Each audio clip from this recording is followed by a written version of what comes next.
सहयोगरे ही सफल होता है दाम्पत्य जीवन। विश्वे जा किछि महान सृष्टि कल्याण कर अर्धेक तार सृजी अछि नारी अर्धेक नर। विश्वरे जहा किछि पाप ताप वेदना अश्रुबारी अर्धेक तार आनी अछि नर अर्धेक नारी। वैवाहिक जीवन रे पति पत्नी जणे अपरकु असहयोग कले दाम्पत्य जीवन शांतमय होई मनरे निरसता लागी रहे।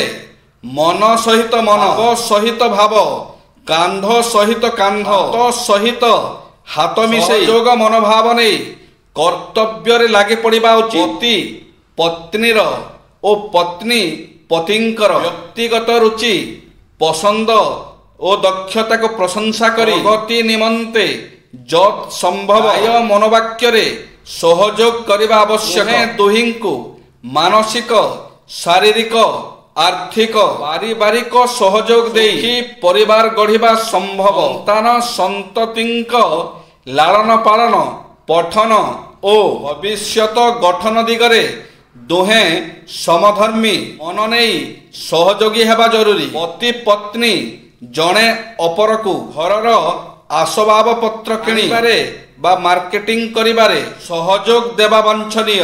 जय श्री जगन्नाथ।